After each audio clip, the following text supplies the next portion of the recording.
Quem anuncia as boas novas vive piedosamente.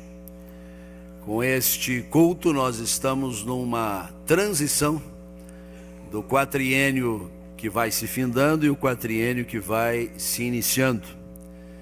E eu sei que a mesa já preparou todo um programa, todo um desenvolvimento para o tempo que se segue, mas nós queremos encerrar este período tão profícuo, tão frutífero do trabalho feminino na Igreja Presbiteriana do Brasil, ainda refletindo a respeito desta temática tão apropriada e especificamente nesta ocasião, a proclamação do Evangelho embasada por uma vida de comunhão com Deus, de dependência de Deus, de busca de Deus, aquilo que o Novo Testamento chama exatamente da piedade, expressão muito específica, muito rara inclusive nas Sagradas Escrituras, a eusebeia, mas que traz um conteúdo tão profundo. Nós escolhemos para meditar nesta ocasião a passagem que se encontra no livro do Gênesis, capítulo 6, o versículo 9. Eu tomei a liberdade de mexer um pouquinho, ligeiramente, na proposta temática, afirmando que cultivando a vida piedosa para o cumprimento da proclamação do Evangelho. Proclamar o Evangelho é o nosso dever, mas nós precisamos cultivar a vida piedosa.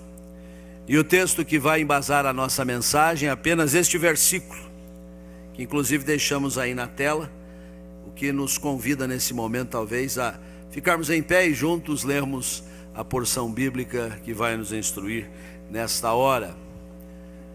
Passamos em coro esta leitura, todos. Eis a história de Noé. Noé era homem justo e íntegro entre os seus contemporâneos. Noé andava com Deus. Vamos tomar os nossos lugares. Eu estou certo de que todos nós compreendemos que a figura desse patriarca, Noé, nos inspira profundamente. Um homem que marcou a sua geração, um homem que deixou um legado para todas as demais gerações, e é por causa de Noé que nós estamos aqui. Não fora Noé, e o mundo já nem existiria mais, mas aprove ao Senhor contar com seus esforços, e a humanidade é renovada a partir deste a quem o Senhor escolheu. Mas há uma característica muito particular de Noé, que talvez nos escape, mas o autor aos Hebreus vai nos ajudar a lembrar, é que Noé era um pregador da palavra, que Noé era um anunciador das boas novas, que Noé era um proclamador do santo evangelho, à sua moda, ao seu método. A sua proclamação tinha um distintivo especial. Os métodos são os mais variados. Via de regra nós proclamamos a palavra de Deus de um púlpito, ou oferecendo uma literatura, ou fazendo um evangelismo pessoal, ou um pequeno grupo de discipulado. Enfim, as modalidades de proclamação do Evangelho são as mais variadas possíveis, mas construir uma arca para pregar o Evangelho só Noé. Até onde eu sei, não houve ninguém que seguisse o seu exemplo, mas a cada martelada que ele dava naquela arca, uma mensagem estava sendo proclamada à sua geração. A cada tábua que estava sendo colocada naquela grande embarcação, que nunca é demais lembrar, não era um barquinho, não era uma nauzinha, era o correspondente a um grande transatlântico, e demorou um bocado de tempo para ficar pronto. Por isso a sua pregação se estendeu não só para um fim de semana prolongado, para um seminário de uma semana, ela se estendeu muito tempo, e foi a oportunidade de muitos conhecerem a palavra de Deus. Quando nós somos instados a trabalhar um tema que nos remete à importância do cultivo da piedade cristã da comunhão com Deus, para embasar o nosso ministério proclamador, e vamos nos deter na figura de Noé. Eu creio que daqui nós podemos extrair alguns princípios balizadores do nosso testemunho cristão. Enxergando a pessoa de Noé, olhando para a sua vida, o seu testemunho, observando as suas ações, as suas atitudes, o ministério que ele abraçou, eu creio que nós vamos encontrar algum respaldo para que também nós, no século 21, nesta pátria aonde o Senhor nos enviar, também possamos ser úteis na proclamação do Evangelho, porque temos comunhão com o Senhor, porque temos uma vida de piedade cristã. E eu queria muito pontualmente trabalhar estes princípios, relembrando aspectos que estão bem claros, bem nítidos nesse único versículo que nós escolhemos, de maneira sintética. A história de Noé está delineada desde os fins do capítulo 5, que nos leva até o princípio do capítulo 10 de Gênesis. Teremos muita coisa para contar a seu respeito, mas inegavelmente esta síntese, este apanhado biográfico de Noé nos é suficiente nesta tarde para extrair esses princípios balizadores do nosso testemunho cristão. O primeiro deles vem no bojo desta lembrança de que Noé estava entre os seus contemporâneos, o que nos leva a lembrar que não era uma pessoa do seu tempo. Ele era uma pessoa que conhecia a sua geração. Ele era uma pessoa que conhecia os problemas dos seus contemporâneos. Ele era uma pessoa atenta ao que estava acontecendo em redor. Ele era uma pessoa que estava focada na realidade. Ele não era um indivíduo extemporâneo. Ele não era um indivíduo que estava com a sua cabeça no ar, eteriamente. Ele estava bem concentrado naquilo que deveria fazer. Eu creio que isto aqui deve nos trazer a lembrança do princípio da relevância. Se a igreja quer cumprir o seu papel, atender o mandato do Senhor Jesus para irmos a todas as nações, a começar da nossa própria, proclamando o Evangelho, nós precisamos assumir um papel relevante. Nós precisamos nos entender como relevantes nesta nação. Nós conhecemos bem a realidade do Brasil, realidade histórica, realidade social, realidade econômica, realidade religiosa, e com certeza, numa análise bastante extensa e que se revele a nós muito rica de detalhes, nós vamos observar que muitas vezes nós deixamos a desejar naquilo em que poderíamos ter contribuído mais no anúncio do Evangelho, porque deixamos de ser relevantes. Passamos ao largo das grandes questões, perdemos oportunidades que não deveríamos ter deixado passar. Nesta semana mesmo, e na semana que passou, quando o país literalmente parou. Aliás, muitos falavam sobre o movimento dos caminhoneiros. Eu disse, foi o não movimento, né? Eles não se movimentaram, não saíram do lugar. E tudo isso nos fez trazer a lume as discrepâncias, as diferenças, as necessidades, e à parte qualquer manifestação de caráter eminentemente político, partidário, ideológico. A gente deve estar atento às necessidades de cada cidadão brasileiro. Muitos desses que vão e vêm para trazer os gêneros de primeira necessidade para nós. Orarmos pelos tantos perigos que eles passam por essas estradas, e muitas vezes não conseguindo fechar as suas contas. E por isso, minimamente, cabe a nós sim solidarizarmos-nos, sermos sensíveis à sua realidade e eu insisto, sem tomarmos qualquer partido de natureza política, a igreja não pode ficar à margem disso. A igreja que é proclamadora do Evangelho não pode lavar as suas mãos como Noé não lavou as suas. Ele era um indivíduo do seu tempo, da sua realidade, e estava atento à oportunidade de proclamar o Evangelho. E quando o Senhor o chama numa geração que estava corrompida, numa geração que estava à margem dos propósitos do Senhor, como o início do capítulo 6 nos coloca, ele não se furtou a pregar o Evangelho na sua geração. Ele não cruzou os braços, ele não deixou para outrem fazer esse trabalho, ele assumiu o seu posto.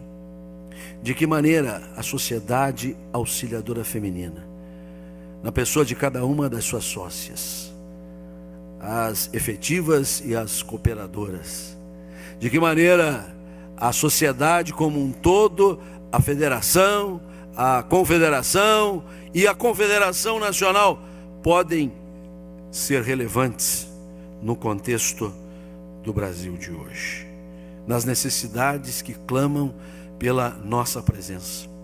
Quando temos um momento Ana neste culto, e como é comum ter em eventos como esse, nossos encontros de oração ao início da semana sempre destacam este mistério tão importante, é porque queremos oferecer à nação uma nova geração, uma geração forjada no testemunho da palavra de Deus.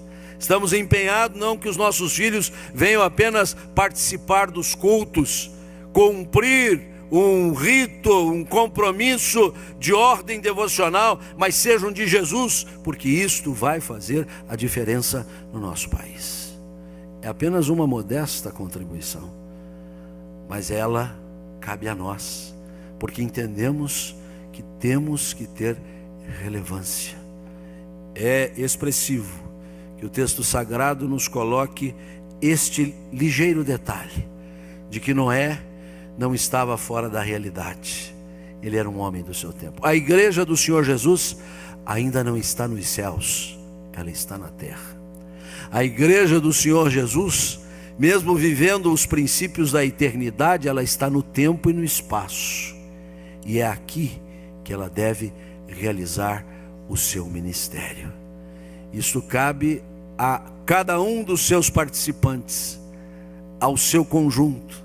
E tendo a oportunidade, nesta ocasião, de congregar tão seleto auditório, creio que nós não podemos olvidar da necessidade de sermos efetivamente relevantes. Mas agregado a este primeiro princípio, nós somos lembrados nesse texto que Noé não estava apenas entre os seus contemporâneos, mas Noé era um homem justo e íntegro em meio aos seus contemporâneos, o que nos leva a lembrar que Noé era uma pessoa não que era apenas do seu tempo, mas que fazia diferença no seu tempo. Alguém que conhecia a sua realidade, conhecia os seus problemas, não estava alienado, estava com o pé no chão, mas não estava ali para fazer a mesma coisa que todo mundo fazia. O capítulo 6 nos diz que, na sua parte inicial, que a corrupção estava agraçando fortemente na geração de Noé. A situação era gravíssima. Os homens eram muito maus, violentos, versículo 5. Havia se multiplicado na terra a maldade, era continuamente mal todo o desígnio do homem. Quando abrimos as páginas de um jornal, quando acompanhamos o noticiário pelo rádio, pela TV, e nos vem notícias de morticínio, de carnificina, de uma violência sem qualquer parâmetro, nós pensamos, que tempo é o nosso? O de Noé não era tão diferente assim. Mutatis mutandis, devido à população daquele tempo, quem sabe fosse muito pior do que é hoje, guardadas as devidas proporções. O versículo 11 diz que a terra estava corrompida à vista de Deus e cheia de violência. Viu Deus a terra, e eis que estava corrompida, porque todo ser vivente havia corrompido seu caminho na terra. Corrupção, tema do momento, assunto que não sai da nossa atenção, não é novidade. É claro que isso não é nenhum alento para nós. Isso não deve nos fazer arrefecer o ânimo contra ela nos nossos dias. Mas deve pelo menos nos fazer pensar. Lá no passado o contexto era desta ordem, mas houve um homem que fez diferença no seu tempo. Por quê? Porque era justo e íntegro. E isso nos confere o princípio da influência. Que influência nós estamos oferecendo para a nossa geração? Nós temos cultivado a justiça e a integridade. E eu creio que quando nos propomos a anunciar o Evangelho, mas tendo por base o cultivo de uma vida piedosa, esta vida piedosa evidentemente tem que mudar o nosso modus vivendi. Como resultado daquilo que auferimos, da boa e elevada comunhão com Deus, a nossa vida tem que ter por princípio regulador a verdade, a correção, a integridade, a justiça. É preciso que de nós saia um tipo de vida, um estilo de vida, que as pessoas olhem para nós e digam: ali existe credibilidade, nesta pessoa eu posso confiar, o que ela diz é verdadeiro, como ela vive é equivalente ao que ela diz viver. Porque infelizmente, e para nossa tristeza, muitos têm anunciado a verdade do Evangelho, mas não a têm vivido. Muitos têm assumido a condição de anunciadores da boa nova, de salvação, de redenção, de perdão do Senhor, no entanto são implacáveis. São pessoas duras de coração, empedernidas de alma. A verdade não sai dos seus lábios. E este padrão de vida depõe contra o Evangelho. Torna a proclamação que sai dos nossos lábios completamente comprometida. Mas lembremos-nos que Noé, que era um homem do seu tempo, fazia diferença no seu tempo. É o mesmo que se espera de nós hoje. Nas nossas lides mais comezinhas, desde o ambiente doméstico, do lar, ultrapassando os limites da nossa moradia, no convívio da vizinhança. É tão bom quando alguém que não é do nosso ambiente e vai nos conhecendo, e aí nós podemos dizer: mas então é uma pessoa que é do seu conhecimento, do seu convívio. E aquela pessoa diz: fulano é do seu relacionamento? É, membro da minha igreja inclusive. Que pessoa maravilhosa, que pessoa confiável, que pessoa sorridente, que pessoa que a gente tem gosto de estar com ela. Que trágico quando uma cena igual a esta, e a gente, às vezes por precaução divina, antes da gente dizer que conhece, a pessoa já vai dando a ficha, né? O currículo do indivíduo, né? E na medida em que as expressões vão se acumulando, a gente vai ficando avermelhado, enrubescido, porque é tamanho o mau testemunho daquela pessoa, pessoa mal-humorada, pessoa que diz palavra de baixo calão, pessoa que só quer o mal dos outros, que faz barulho fora de hora. Você conhece ele? Não, nunca vi, não tenho a mínima noção de quem seja, né? Ó Senhor, não deixe ele perguntar se eu conheço, porque eu não quero passar por mentiroso, né? Nós precisamos fazer diferença nessas escalas mais imediatas, família, vizinhança, para em círculos concêntricos continuados irmos conquistando toda a nossa coletividade, o trabalho, toda a sociedade, para que quando chegarmos inclusive às portas dos governantes para entregar-lhes, quem sabe, um testemunho da palavra, podermos ali deixar a nossa oração em favor da nação, já que é nosso dever fazê-lo. Aqueles que nos acolhem não nos tenham por pessoas dissimuladas, pessoas que não têm a credibilidade necessária. Noé era justo e íntegro entre os seus contemporâneos. Uma geração corroída, corrompida, violenta, maldosa, mas Noé era o homem da paz. Noé era o homem da justiça.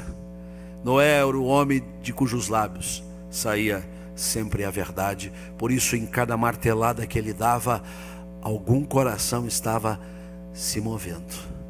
Alguém estava escutando o juízo de Deus. É verdade. A maneira como Noé pregou a palavra não foi tão comum como nós estamos acostumados, mas o Senhor não deixou de anunciar os seus desígnios naquela geração. Um homem que nos lega o princípio da relevância, o princípio da influência positiva. Mas nós aprendemos também nesse texto que Noé era um homem que andava com Deus.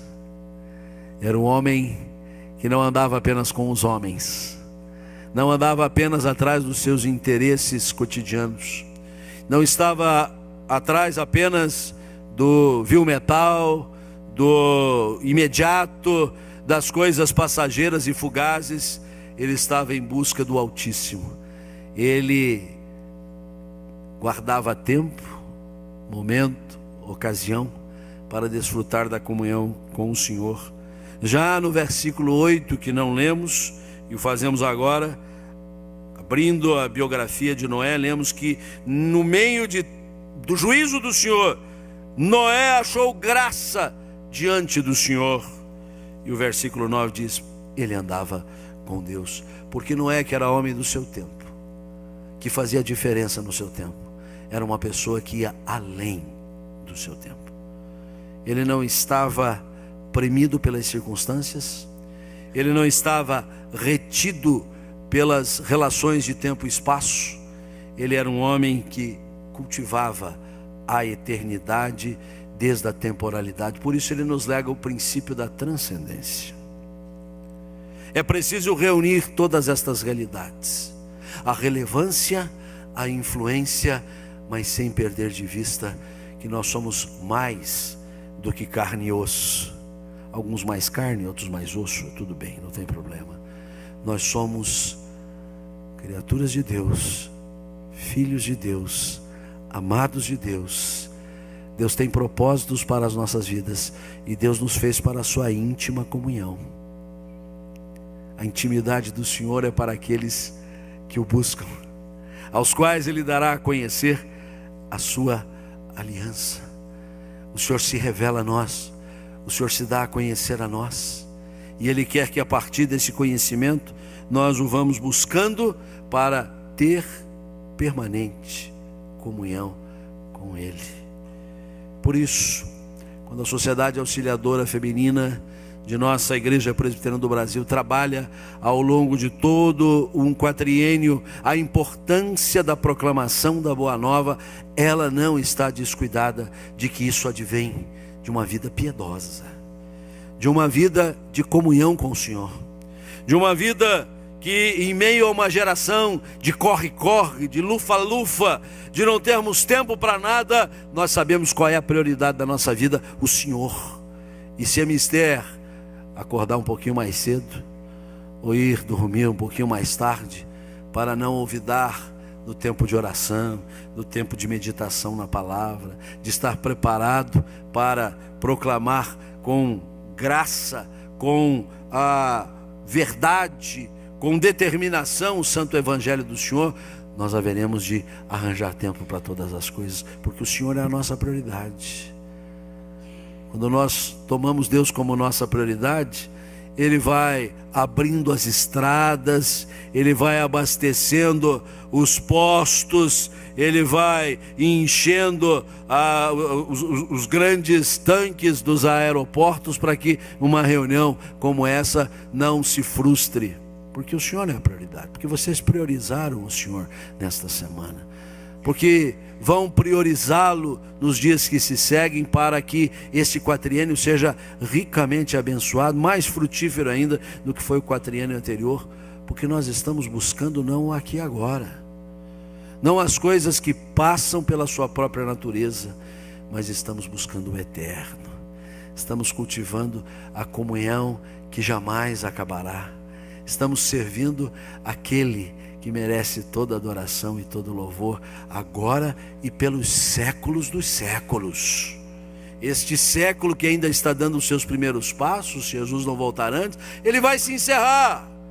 Mas nós servimos aquele que ultrapassa os séculos, aquele que detém consigo a eternidade, e aquele que nos fez para esta mesma eternidade. Que nós possamos, no desempenho do nosso ministério, jamais olvidar que para anunciar as boas novas é preciso o cultivo de uma vida piedosa. Que Deus nos abençoe e nos guarde. Amém.